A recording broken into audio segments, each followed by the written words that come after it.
Banking sector किसी भी economy की एक लाइफलाइन मानी जाती है और इसी प्रोसेस में गवर्नमेंट ऑफ इंडिया ने अभी रिसेंटली हमारे ऑनरेबल प्राइम मिनिस्टर ने अभी रिसेंटली 75 डिस्ट्रिक्ट्स बैंकिंग यूनिट की शुरुआत की। उन्होंने भारत के 75 डिस्ट्रिक्ट्स में 75 डिस्ट्रिक्ट्स में गवर्नमेंट ऑफ इंडिया ने 75 बैंकिंग डिजिटल बैंकिंग यूनिट की शुरुआत की। Hello friends, welcome to Vaiths ICS. आज के इस वीडियो लेक्चर में हम इसी चीज़ को समझने की कोशिश करेंगे कि गवर्नमेंट ऑफ इंडिया ने भारत के 75th इंडिपेंडेंस एनिवर्सरी को सेलिब्रेट करते हुए इंडिया के 75 डिस्ट्रिक्ट्स में 75 डिजिटल बैंकिंग यूनिट्स की शुरुआत की। तो ये क्या है और ये क्यों शुरू किया गया, तो इस वीडियो लेक्चर में आपको जानने के लिए बहुत कुछ है। तो आप बने रहें इस वीडियो लेक्चर में और हम लोग इस वीडियो लेक्चर की शुरुआत करते हैं। दोस्तों, अभी गवर्नमेंट ऑफ इंडिया ने, हमारे प्राइम मिनिस्टर साहब ने भारत के 75 डिस्ट्रिक्ट्स में 75 डिजिटल बैंकिंग यूनिट्स को लॉन्च किया।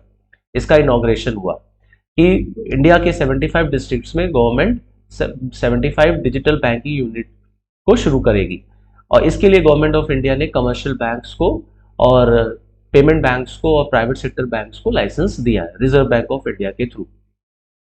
दोस्तों, ये क्यों शुरू किया गया? तो एक टर्म देखिए, आपने सुना होगा, that is known as financial inclusion, वित्तीय समावेश जिसे हम कहते हैं। इस वित्तीय समावेश के सपने को पूरा करने के लिए भारत सरकार ने डिजिटल बैंकिंग यूनिट की शुरुआत की है। नाउ डिजिटल बैंकिंग यूनिट एक ऐसा यूनिट होगा जो आपको डिजिटल सर्विसेज प्रोवाइड करेगा, पेपरलेस सर्विस प्रोवाइड करेगा, जिससे कि आपको ज्यादा से ज्यादा फाइनेंशियल सर्विसेज दी जा सके बेटर और अफोर्डेबल कॉस्ट पर। बेटर और अफोर्डेबल कॉस्ट पर आपको फाइनेंशियल सर्विसेज मिल सके, इसी को फाइनेंशियल इंक्लूजन कहते हैं, जहां सोसाइटी के एक कमजोर से कमजोर व्यक्ति तक हम वित्तीय सेवाएं पहुंचा सके। तो ये जो गवर्नमेंट का स्टेप है, it is the priority to ensure that banking services reach the last mile. तो जो बैंकिंग सर्विस है वो अंतिम व्यक्ति तक पहुंचना चाहिए। इस उद्देश्य के साथ भारत सरकार ने 75 डिजिटल बैंकिंग यूनिट्स की शुरुआत की है। अभी अगर हम बात करें हमारे देश में नंबर ऑफ ब्रांचेस पर lakh adult citizens in India, तो ये आप देखेंगे कि ये जर्मनी, चाइना और साउथ अफ्रीका के कंपैरिजन में भारत में ज्यादा है। अभी हाल ही में इंटरनेशनल मॉनेटरी फंड ने भी भारत के डिजिटल बैंकिंग इंफ्रास्ट्रक्चर को बहुत अप्रेस किया था। World Bank has also gone afar to say that India has become a leader in ensuring social security through digitisation. Bharat सरकार डिजिटाइजेशन पर जबरदस्त ध्यान दे रही है, जिससे कि हम अपने बैंकिंग सेक्टर को रिफॉर्म कर सके।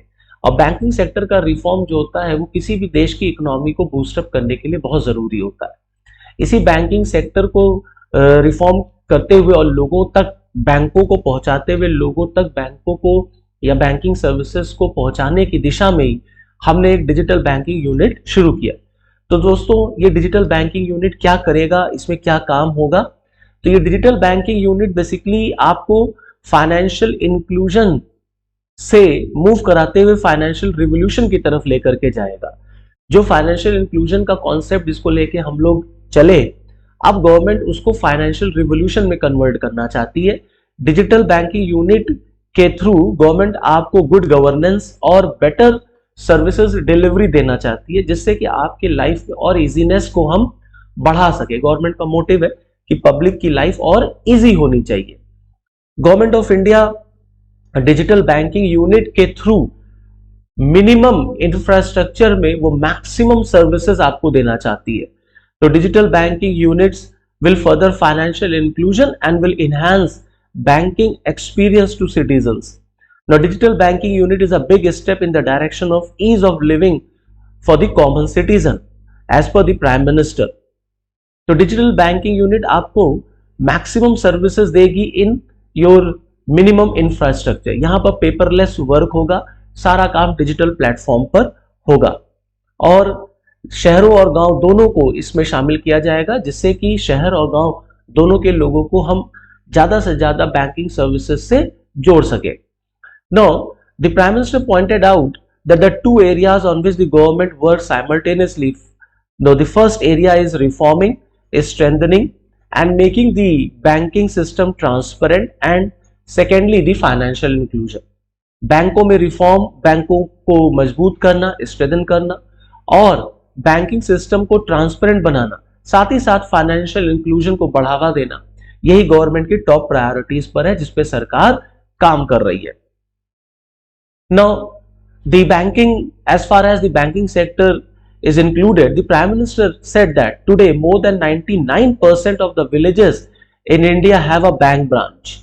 Banking outlet for a bank mitra within 5 kilometer radius. आज भारत के 99% विलेजेस में बैंक ब्रांचेस अवेलेबल है. बैंक आउटलेट्स आपको मिल जाएंगे या आपको बैंक मित्रा मिल जाएंगे विद इन 5 किलोमीटर के रेडियस पर, जो ये शो करता है कि हमारे देश में फाइनेंशियल इंक्लूजन पर गवर्नमेंट किस लेवल पे काम कर रही है. Now this digital banking unit जो होगा, this will enable those who don't have ICT infrastructure to access banking services digitally. जिनके पास ICT इंफ्रास्ट्रक्चर नहीं है उनको बैंकिंग सर्विसेज डिजिटली कैसे प्रोवाइड की जा सके, इसी ऑब्जेक्टिव से हम डिजिटल बैंकिंग यूनिट शुरू कर रहे हैं. जैसे मान लेते हैं फॉर एग्जांपल, अगर लखनऊ में डिजिटल बैंकिंग यूनिट की शुरुआत होती है तो यहाँ पर जैसे मान लीजिए अगर SBI ने कोई डिजिटल बैंकिंग यूनिट शुरू किया तो ये हो गया डिजिटल बैंकिंग यूनिट का ऑफिस. यहाँ पे कोई पर्सन जाएगा तो उसको यहाँ पर सारा काम पेपरलेस मिलेगा in the form of digital banking, और वो इस डिजिटल बैंकिंग का यूज कर सकता है सारी बैंकिंग सर्विसेज को अवेल करने के लिए, लेने के लिए. Now this digital banking unit will be different from traditional branches in following aspects. Now they will provide banking services including cash deposit and withdrawal 24/7. अब 24/7 आपको बैंकिंग सर्विसेज दी जाएंगी including cash deposit and withdrawal. Services shall be provided digitally. People not having connectivity or computing devices can do banking transaction from digital banking unit in a paperless mode. Banking staff will be available to help and guide users for banking transaction in assisted mode. Banking staff available रहेगा जो आपको help करेगा, जो आपको guide करेगा. It will also help in providing digital financial literacy and create awareness for adopting digital banking. Now all these are the services जो digital banking units में आपको दी जाएंगी. तो कौन कौन सी सर्विसेज है एक बार जल्दी से देखते हैं, क्योंकि ये प्रश्न आपके मन में उठ रहा होगा कि डिजिटल बैंकिंग यूनिट जो है ये क्या हमको देगा, क्या सर्विसेज देगा, बैंकिंग से ये किस तरीके से अलग है. तो जब आप डिजिटल बैंकिंग यूनिट की बात करेंगे तो वहां पर भी आपको बैंकिंग जैसी सर्विसेज मिलेंगी, but that will be available to you 24/7 और वो पेपरलेस होगा, टोटल डिजिटल प्लेटफॉर्म पे होगा.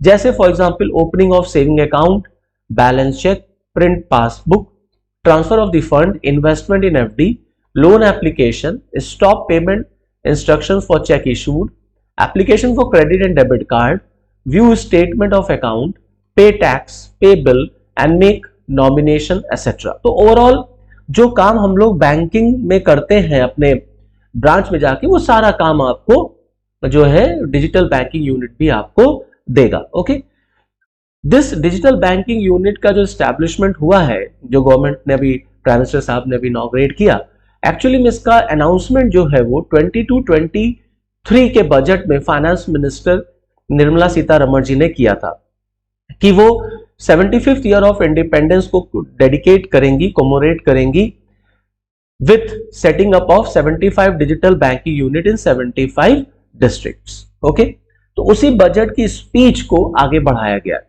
अब इसमें 11 public sector banks, 12 private sector banks and 1 small finance banks are participating.